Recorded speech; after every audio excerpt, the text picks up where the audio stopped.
Olá, sejam muito bem-vindos. Hoje nós vamos falar sobre a homossexualidade, como isso pode ser um tema tabu, né? Que às vezes a gente se afasta desse assunto por acreditar que está muito distante de nós, ou se afasta desse assunto por perceber que está tão perto e eu ainda não sei lidar com esse assunto, como pais, né? Como profissionais, o quanto que dentro do nosso consultório, da nossa realidade como professores, a gente está todo dia, né, às vezes desviando desse conhecimento, dessas informações, desse assunto, né, por estar ainda preso aos nossos tabus, né, por ainda estar a nossa repressão sexual refletida hoje na nossa vida profissional, na nossa parentalidade, né, como é que a gente pode lidar, né, de uma forma diferente e começar realmente a entender a importância, né, da gente sair desse medo, né, desse tabu e enxergar, né, a homossexualidade como uma realidade nossa, né, como um pertencimento, como a gente, quanto mais pega esses temas importantes e a gente traz para a nossa realidade, como isso esse é o olhar, é o verdadeiro pertencimento, às vezes a nós mesmos, né, a quem a gente ama. Então sejam muito, muito bem-vindos aqui, Ju, Clarissa, Flavinha. Vamos compartilhar, falar sobre esse assunto, sair desse lugar de medo, né, gente, em relação a, ao que a sociedade coloca como tão penoso e difícil de conversar. Sai desse lugar. Olá, meninas. Olá, Bom dia. bom dia, bom dia. E aí, Ju, Flavinha, Clarissa, né? Como é que a gente tem recebido, né, as dúvidas das famílias ou dos profissionais, ou realmente, às vezes, críticas que isso é um modismo, né? Para que conversar sobre isso? Ou o meu medo de acessar esse assunto? Como é que vocês têm enxergado isso na rotina de vocês aí? Bom, gente, é bom a gente estar com esse assunto em pauta. É um assunto super importante, né, para as famílias, para os profissionais que lidam com crianças e adolescentes. A gente precisa trazer dados reais, né? A homossexualidade é um tabu, a sexualidade é um tabu, né? Então, a Como um orientação todo. sexual nem se fala, né? A gente vive aí um contexto de repressão. Então, as famílias, quando se deparam com isso, porque uma hora a gente vai se deparar, né? Seja, pode ser com os nossos filhos, pode ser com os amigos dos nossos filhos, né? É uma realidade. E vamos deparar no consultório também. Então, a gente precisa começar a tirar um pouco essa capa que a gente tem, protetora, e começar a olhar com mais compaixão, com mais empatia, porque é a realidade, né? Então, do mesmo jeito que existem heterossexuais, existem homossexuais, bissexuais e os indivíduos assexuais. Então, a gente precisa tirar esses preconceitos e começar a olhar com mais amorosidade para esses seres que necessitam de nós, né? Porque E a partir do reconhecer a momento... violência, né, Ju? Que é a gente não reconhecer, né? O que é Sim, diferente de nós, né? E aí, ou o que eu não consigo, se eu não tenho, me sinto à vontade de me expor, e eu também violentar quem consegue, quem já se permite, né? A gente reconhecer a violência nesse silêncio também, né? nós também, a gente precisa também, como profissional, reconhecer a dor desses pais. É um novo contexto, é um novo paradigma, é um novo cenário, né? Então, a gente sabe que a homossexualidade sempre existiu em todas as sociedades. Hoje vem mais à tona esse assunto, porque há uma tendência, né, a esses indivíduos estarem em busca de uma igualdade de valores, eles estão em busca dessa equidade, né? Então, eles querem ser vistos, eles querem ser sentidos, percebidos, né? Como seres humanos, como todos os outros.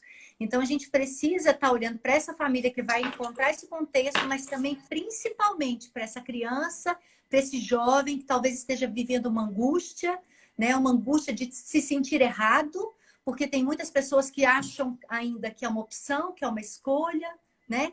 Que dizem que eu aceito, mas dentro da minha casa não.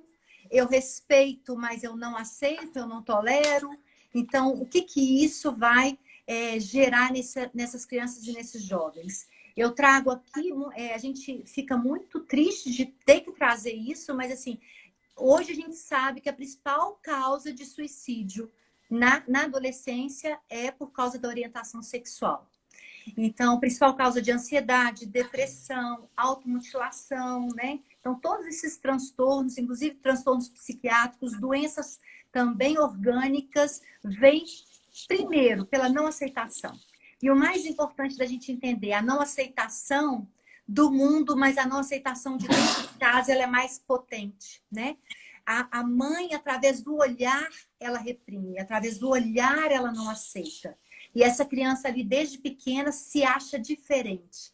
Talvez não tenha ainda descoberto a sua orientação sexual, mas se sente um ser não aceito, diferente, que todo mundo olha diferente. E se não tem o apoio de uma mãe, de um pai, né? Se não tem o apoio da família, vai se sentir inadequado. Vai se sentir inadequado. E essa angústia que essa inadequação provoca pode levar, sim, ao suicídio. Então, a gente precisa falar sobre isso. Ô Ju, quando eu te escuto falando, né, e falando sobre essas consequências aí trágicas, né, que a gente percebe,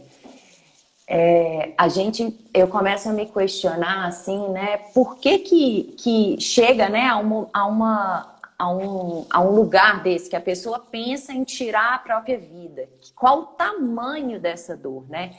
E aí, se a gente olha para o desenvolvimento, né, para a natureza desse ser humano, que a base desse processo de vida, ele consiste nesse pertencimento, nesse vínculo, em eu me sentir parte.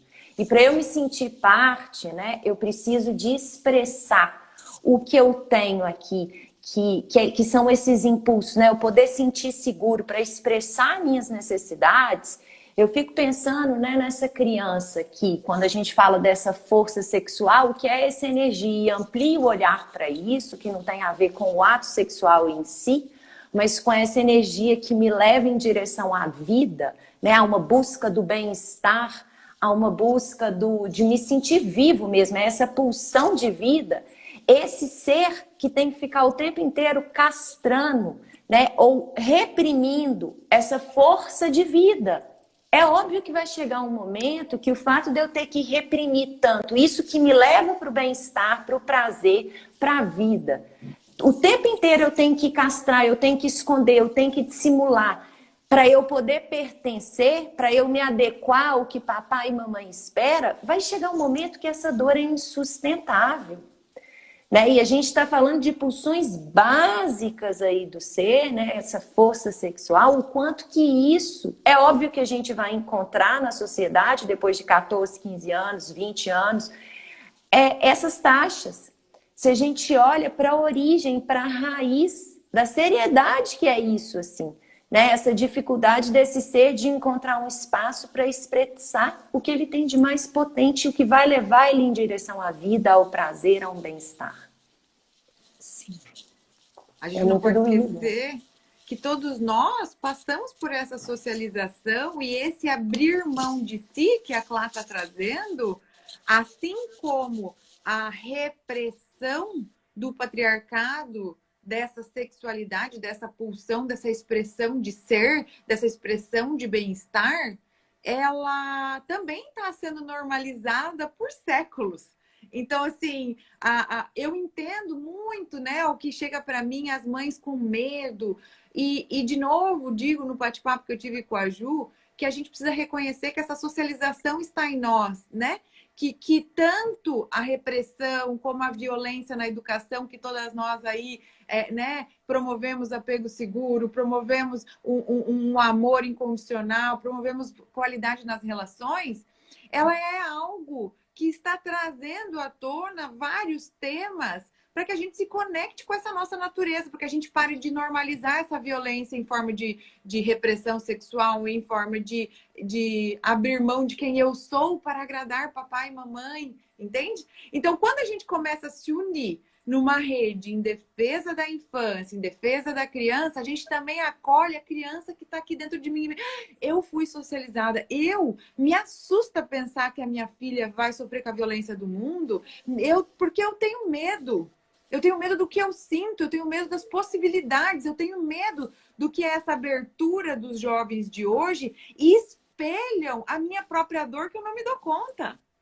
Eu não me dou conta de que eu fui repreendida. Será que é moda? Ou será que se eu,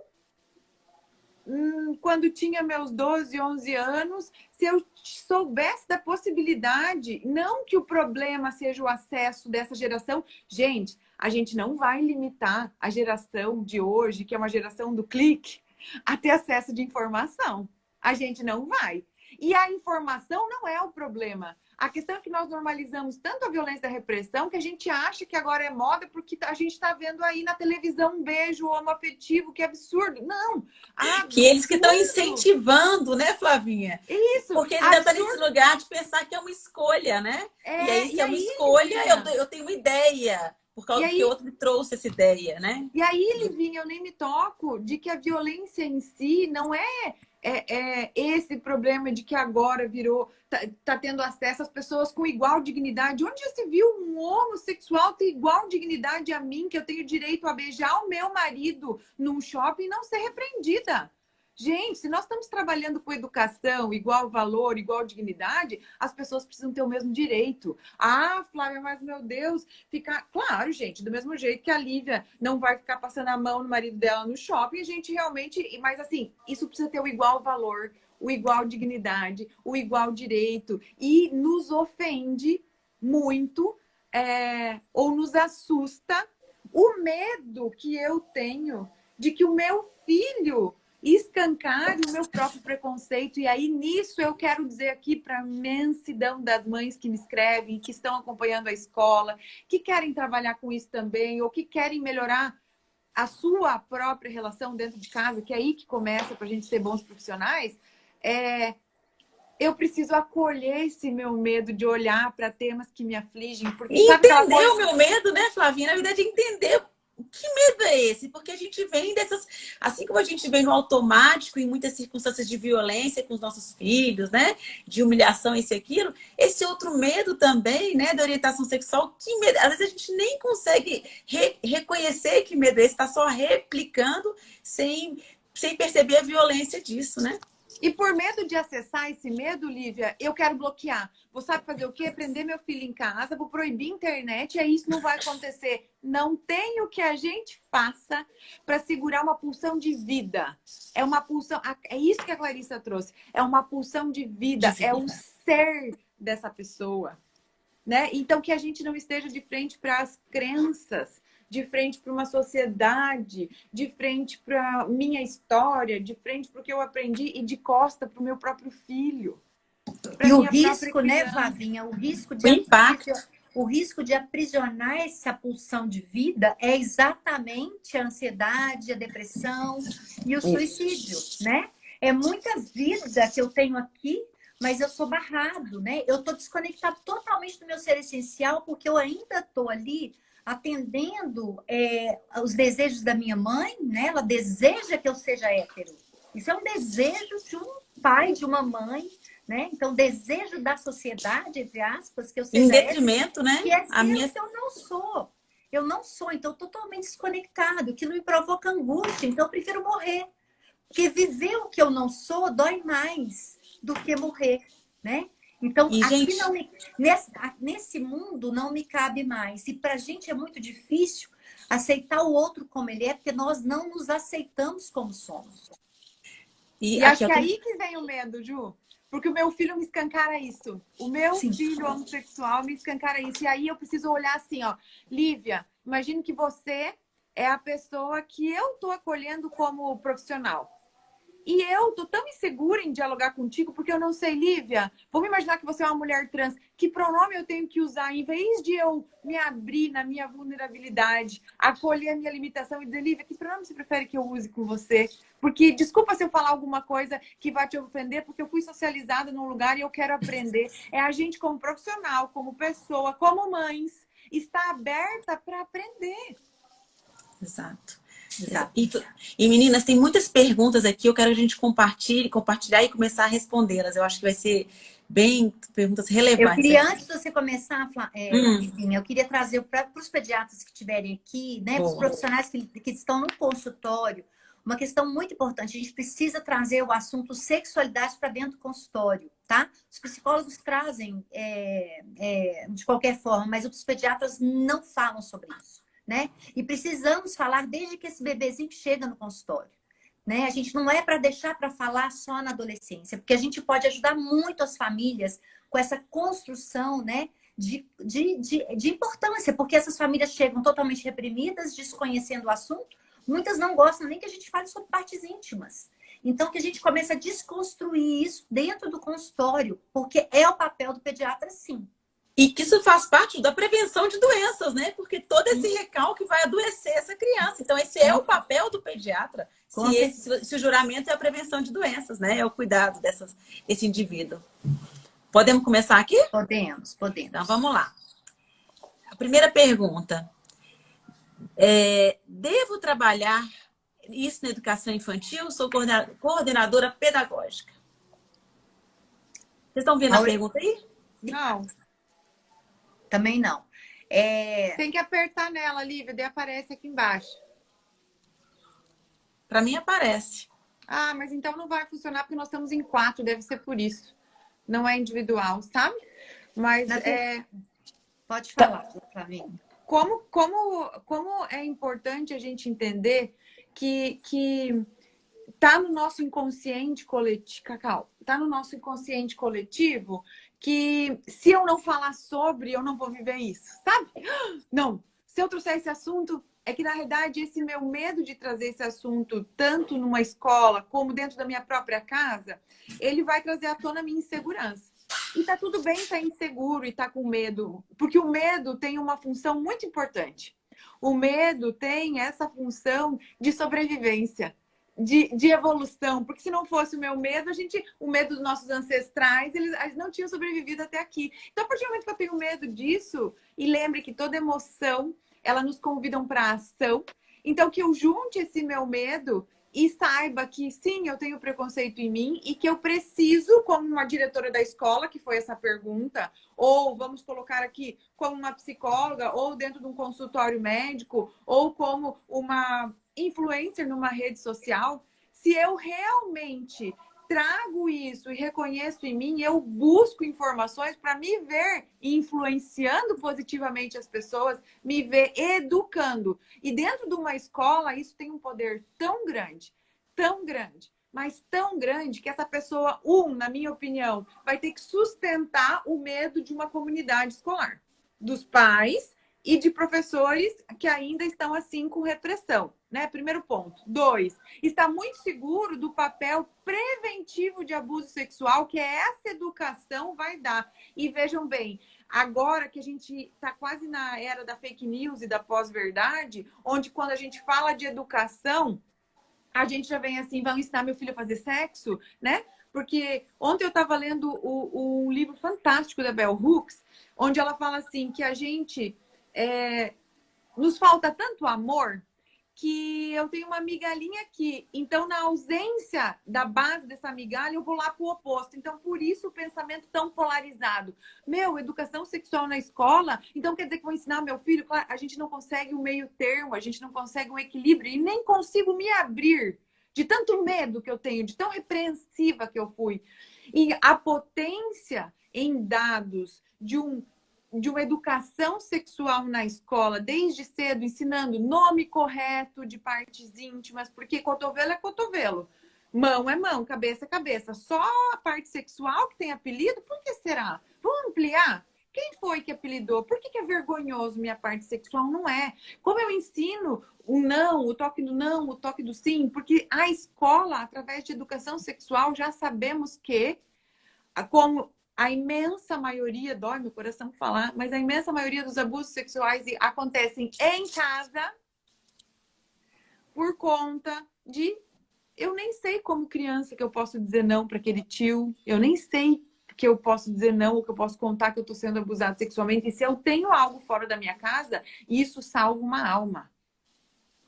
Então é muito importante, olha como a nossa abertura desse Salve passo uma que a alma, escola isso mesmo. traz lindamente. E O outro que a ponto, escola traz Flavinha. lindamente? Eu passar pelo meu medo, eu passar pelo meu preconceito, eu viver essa verdade na minha vida para eu conseguir transmitir na minha profissão, seja dentro de escola, dentro de consultório, nas redes sociais, aonde for, essa verdade. E é isso que a nossa escola faz lindamente, né? E essa coordenadora, Flavinha, também me veio essa pergunta também, caiu para mim assim, né? A importância, né, dos professores, né, acessarem essa informação, se permitirem, né, se conectarem, né, com esse medo, porque elas podem, sem querer, permitir, ou até percebendo, o bullying que acontece na sala de aula, né? Como que elas vão ter que organizar, se organizarem no seu conhecimento, né, para evitar o bullying, para proteger aquela criança, para a criança se sentir tão pertencente quanto as outras, porque às vezes a repressão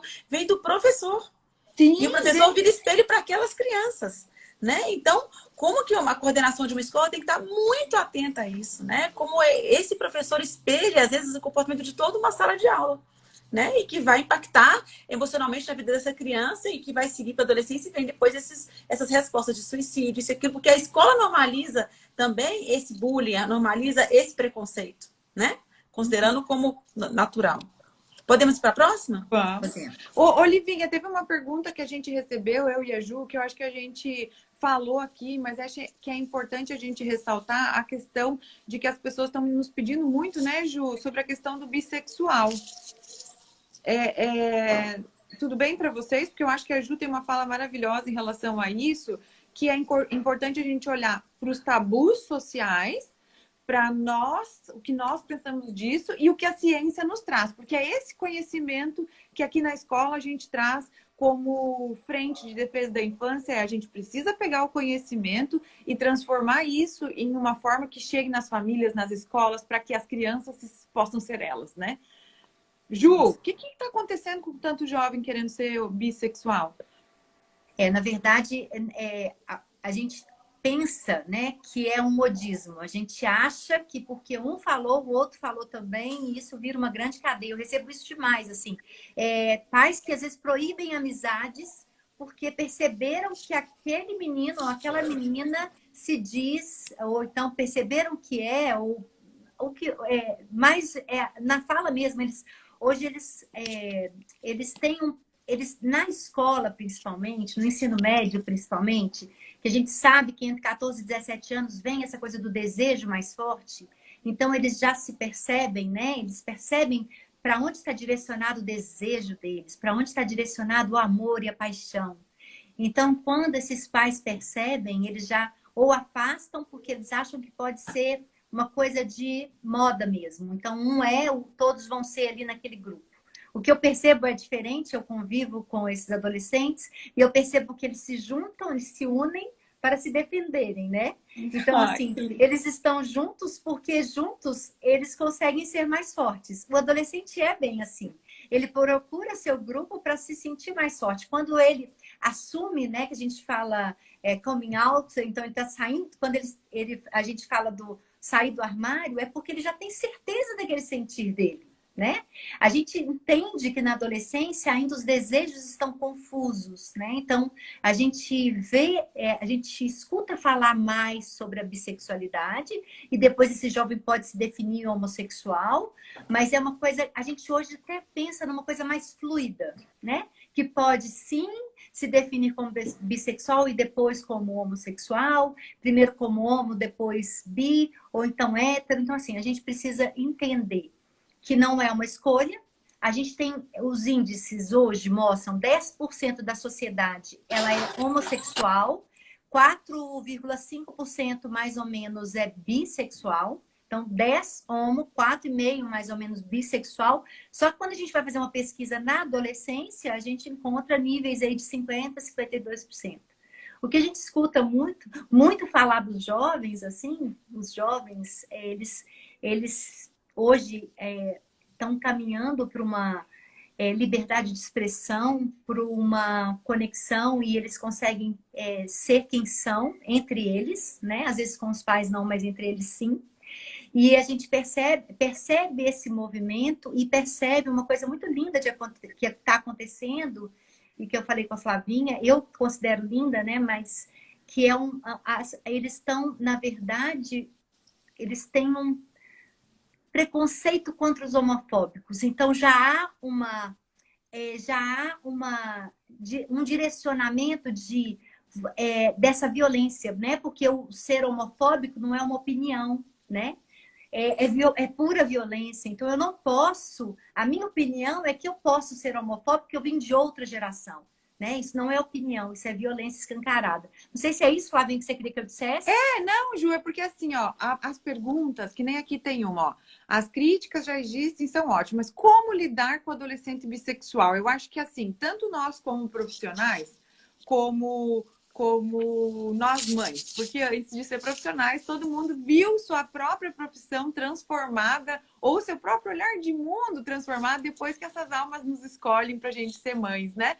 Só que a questão aqui, eu acho bem importante frisar que em relação à sexualidade do outro, a gente não tem que fazer nada. Exatamente. A gente tem que ser amor. A gente tem que ser segurança. Acho que o máximo que a gente tem que fazer é sentar a bunda na frente do computador e ler mais sobre, para eu conseguir dialogar com esse adolescente de um lugar para compreendê-lo. É isso que a gente tem que fazer. Ai, ô Ju, mas a minha filha não se decide. Ela diz que é bi. Gente, por que ela tem que se decidir? Quem vai entender algo Mas eu não entendo a minha filha, amor, você não tem que entender. Você tem que acolher e amar. Quem tem que se entender é ela.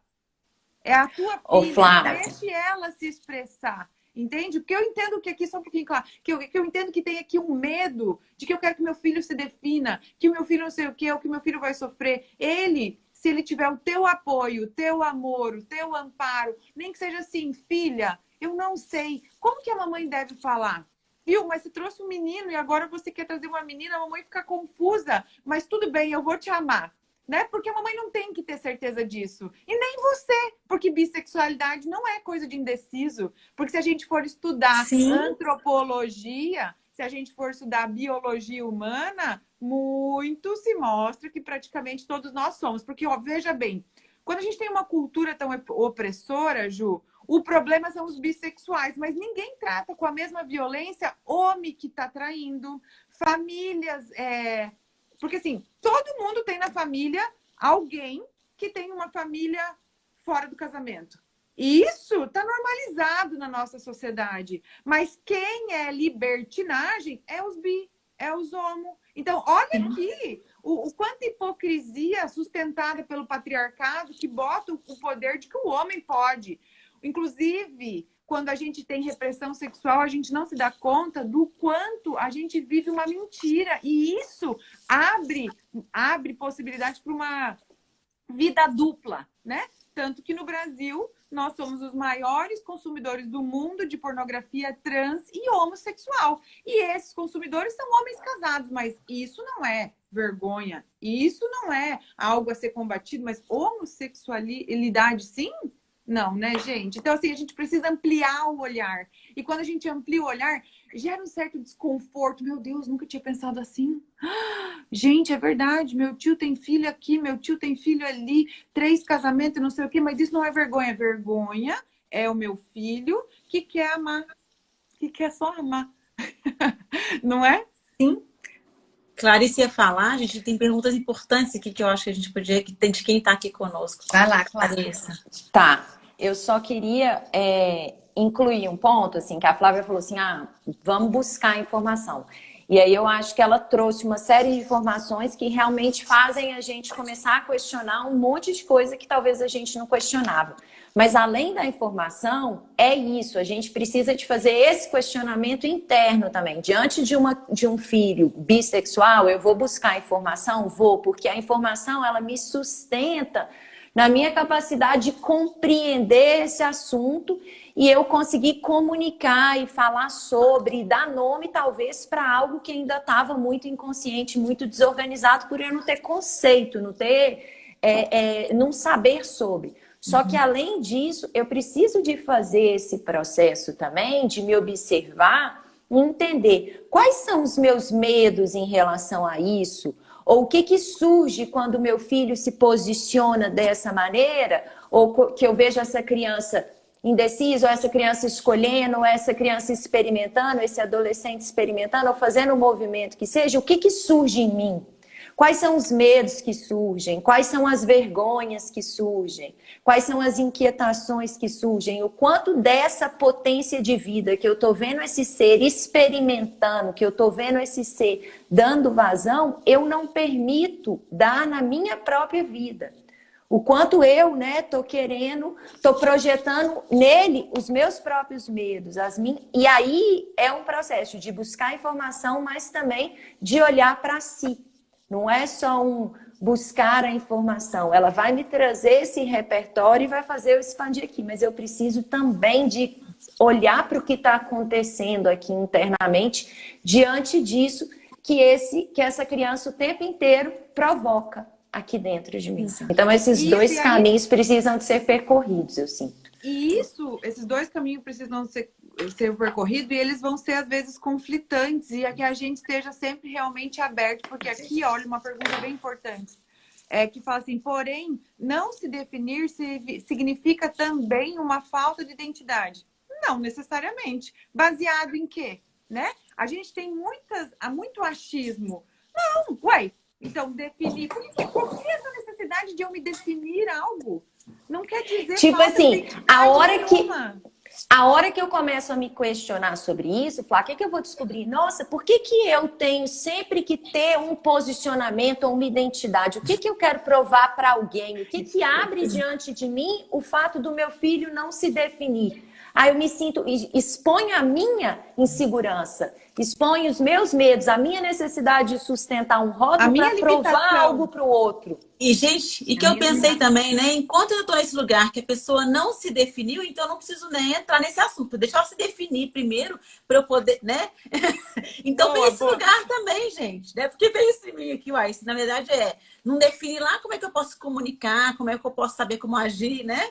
Então vem nesse lugar também de mais... Me dá um roteiro aí para eu saber, porque se eu sei o que é, eu sei como enquanto você não se define, não tem como te ajudar. Olha só, não é isso? Se você não se define, não tem como eu te ajudar, né? E vem de uma nova maneira de eu me defender, né? De acessar. Para não olhar, né, Lívia? Porque aquilo, né? Eu jogo para o outro algo que é uma limitação, onde olha quanto escancara, gente, a nossa dificuldade de ser honesta e dizer assim, Lívia, minha filha, meu Deus, a mamãe tá aqui tão insegura, eu não sei como, e eu não quero que nada que eu fale te ofenda, te machuque, ou eu fico insegura, não sei como agir, me ajuda, Lívia. Eu quero agir de uma forma que você sinta o meu amor, porque de nada adianta, gente, esse meu amor ficar aqui, sabe? Ficar aqui dentro, porque a partir do momento que eu trato a minha filha como alguém errada, como alguém que não atinge as minhas expectativas, como alguém que não é o que eu queria que eu fosse, né? Acho que a gente falou, né, Ju, lá na outra live, eu queria ressaltar aqui. Será que eu teria coragem de dizer, Lívia, então assim, ó, você não se encaixa no que eu espero de você. E se a Lívia devolver isso para mim, mãe, então eu vou abrir mão de quem eu sou, eu vou deixar de casar com quem eu quero, eu vou abrir mão do meu prazer sexual, de me sentir bem na vida para te agradar, ok? Será que eu, como mãe, sustentaria esse ok da Lívia? De verdade? Será que eu ficaria em paz com dizer assim, minha filha abrir mão de quem ela é, minha filha não vai casar com um homem que ela não gosta só para me fazer feliz? Será que realmente no fundinho isso é a paz? Isso é o amor que eu espero? Eu acho difícil que seja assim. Vamos lá? E tem muitas perguntas aqui ainda doídas, né, gente? De um lugar machucado, né? E que a gente se permita aí se abrir. Uma pergunta aqui, ó. Como abordar o tema sem que a criança me diga, mas quando eu percebo? Que acaba que engloba muitas perguntas que passaram aí, né? Mas que Livinha? Pergunta de novo. Como abordar o tema sem que a criança tenha me dito, mas que eu já percebi a necessidade de abordar o tema? Como abordar?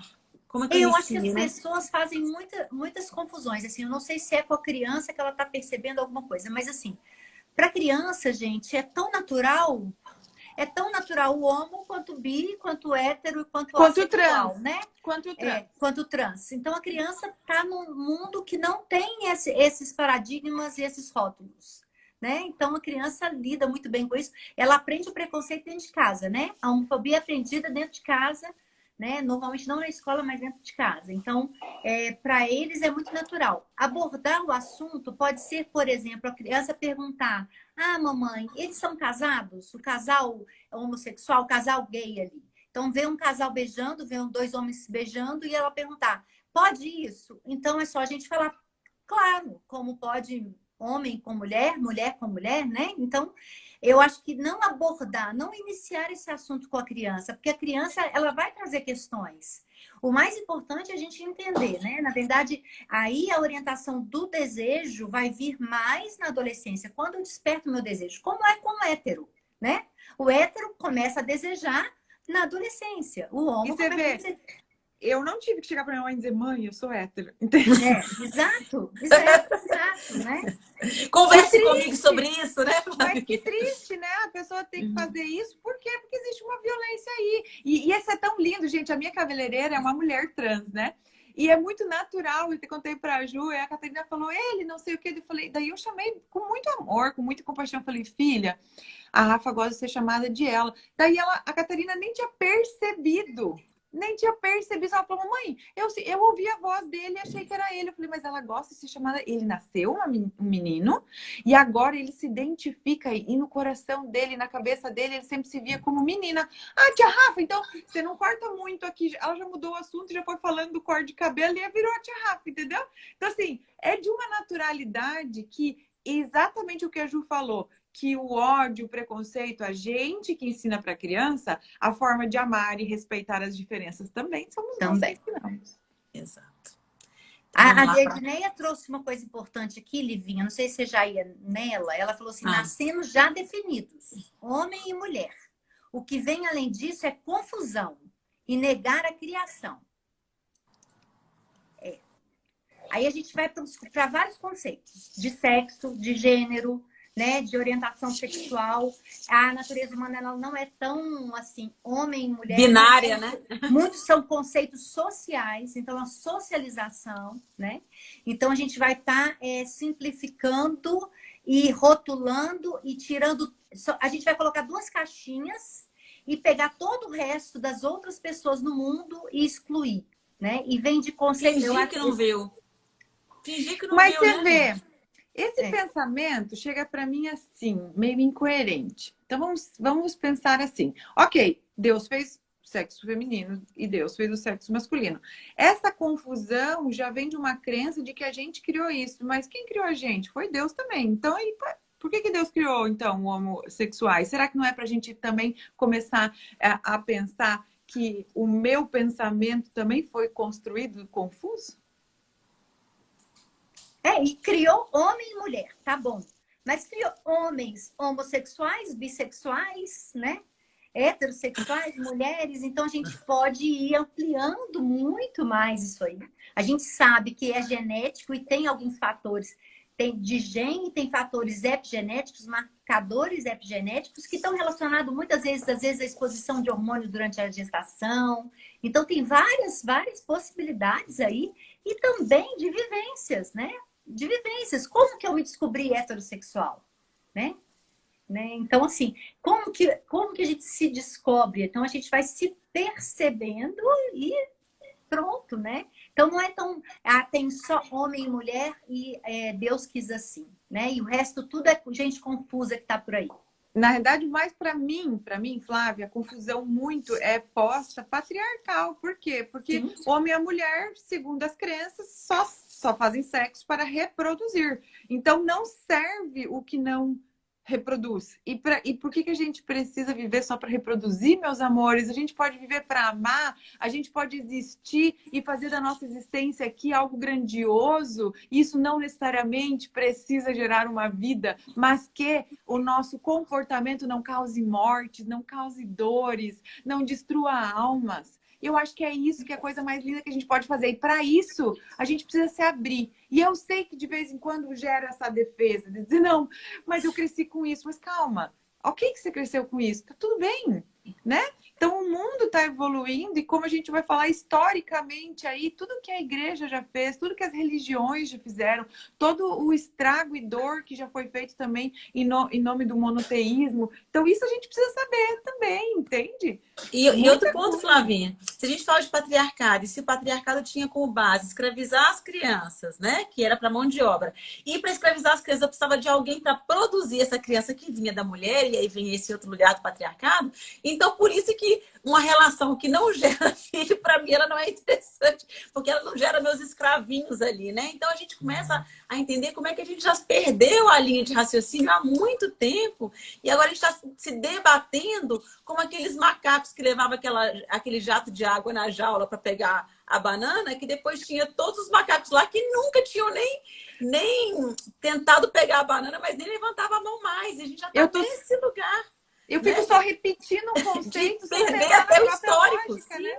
Sim.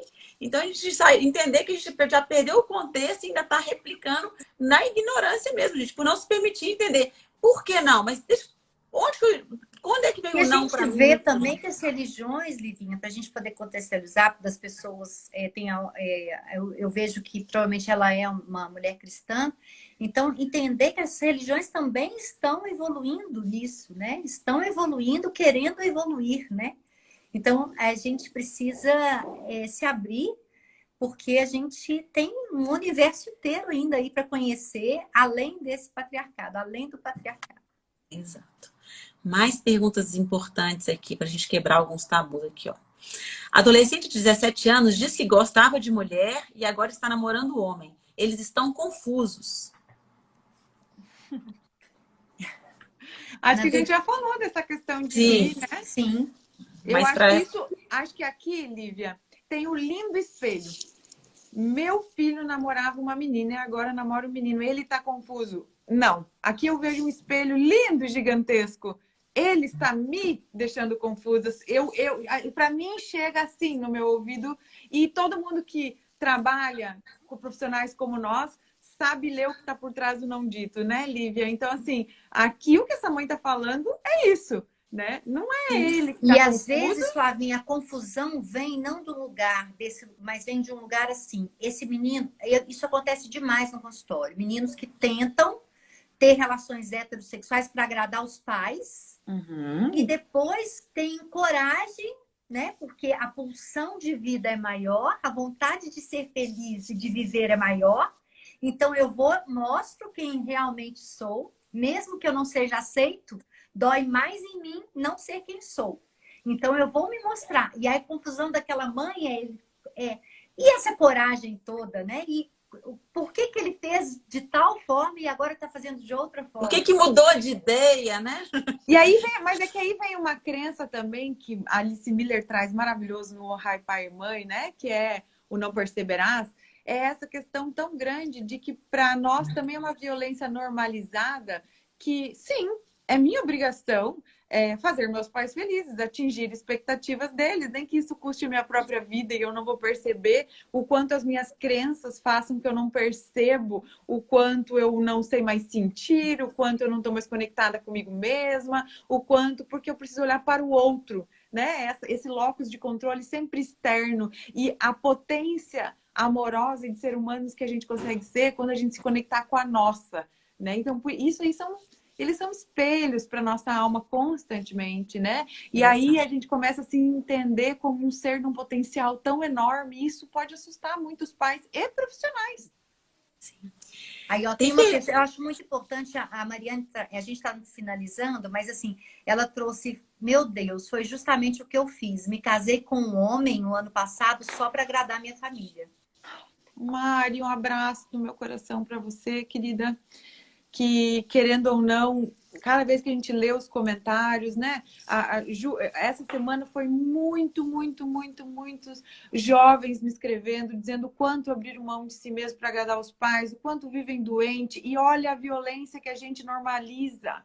O quanto isso gera uma doença, o quanto gera uma infelicidade, uma depressão, um suicídio, aí só vai. Então, sim, incomoda a gente olhar para a verdade. A verdade às vezes dói. Mas ela é um caminho que organiza e deixa leve a nossa casa. E vou dizer, trazendo de novo a Bell Hooks para cá, muitos de nós temos medo do desconhecido. Medo do desconhecido, nem que esse desconhecido seja esse amor verdadeiro que a imensa maioria de nós não conhece. Não conhece. Essa conexão verdadeira com o meu ser de dizer, Lívia, eu sei que você não me entende, amor, mas essa sou eu. E sabe o que, Lívia? Eu aprendi a me amar exatamente como eu sou. Clarissa, agora eu tenho que sustentar isso, porque essa sou eu, sim. Com minha sombra, com a minha luz, mas com a minha potência. Porque enquanto eu me negar, eu mal sei quem eu sou.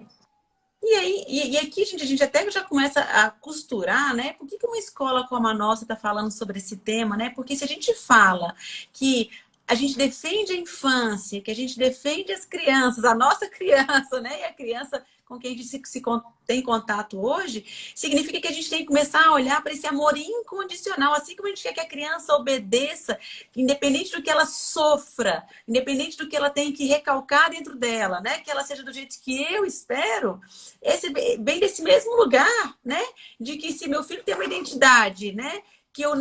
Que para mim escancar uma dor minha, eu também não quero. Assim como se meu filho escolhe uma profissão que para mim não faz sentido, eu também não quero. Então, quando a gente começa a entender que a gente pode literalmente desconsiderar os nossos filhos e a vida deles em função da nossa vida, das nossas crenças, dos nossos desejos, né? E isso entra só em mais uma caixinha de desejos dos pais que a gente quer obrigar que sejam atendidos. Às vezes desejos que nem a gente sabe por que tem, por que pensa daquele jeito, né?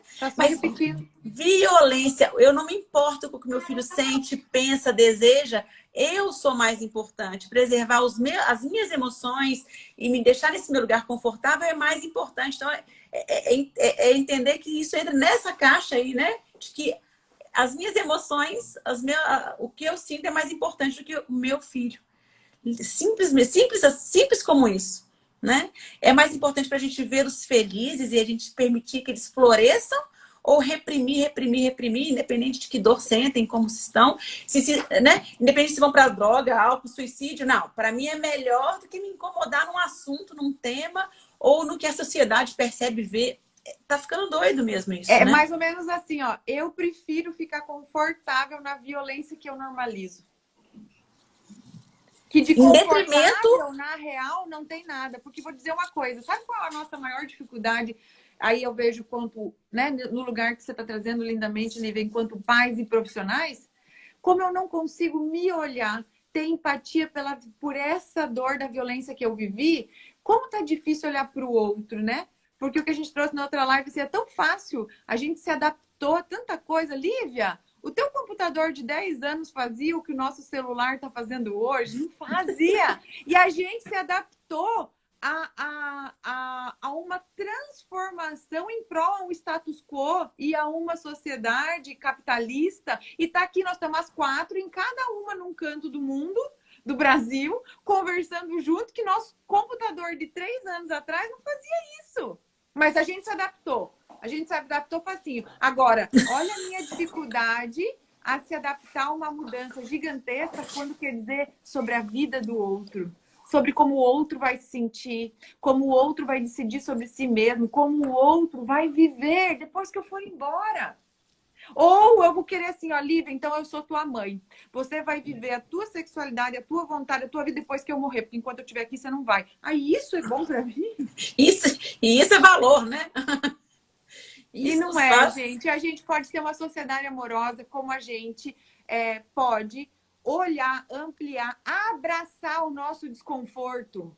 De Lívia, não sei como lidar com isso. Clarice, e agora? O que eu faço? Porque na adolescência, principalmente, só para a gente finalizar, a Clarissa também gosta muito da visão antroposófica. Eu gosto do Rudolf Steiner quando ele diz que na adolescência é uma busca por uma verdade, né? Então, por isso que eu adoro aí um Bob Marley, uma Madre Teresa de Calcutá, ou algum, né? Me pego na minha época, meu Deus, o Guns N' Roses, o Axl Rose, podendo falar aquilo, Madonna era porque adolescente tem um ídolo, não tem? Porque busca e consegue enxergar nesse ídolo uma expressão de uma verdade que não tem dentro de casa. Verbaliza aquilo que eu não posso. Dentro de casa, né? Quem é aquela pessoa falando e expressando aquilo e o adolescente ama aquilo. Só que, gente, isso vai continuar tendo? Vai, porque eu sinto que é da natureza do adolescente mesmo. Mas que ele não entenda esse desligamento, a Ju fala melhor que isso, mas esse desligamento do adolescente com a família e buscando fora, ele é potencializado porque ele não vê essa verdade dentro de casa. Sim. Exato. É isso. E assim, a gente como profissional, esse tema tabu, pode ser que a gente demore muito para buscar, mas tanto profissionalmente como dentro das nossas próprias casas, é um tema que a gente precisa olhar com coragem, Urgente, com amor. né? Um tema urgente. E que lindo ter vocês pra gente falar sobre isso. E uma tá sempre trocando com a outra. Eu amo, amo. Maravilhoso. É isso. Maravilhoso. Maravilhoso. Gente, obrigada. Obrigada. A gente agradece a todos que estão aí participando conosco. Obrigada, Flavinha, Clarissa, Ju. Um beijo e até segunda-feira que vem na nossa live de 11 horas. Beijo. Até Amo mais. vocês. Tchau. Tchau, tchau.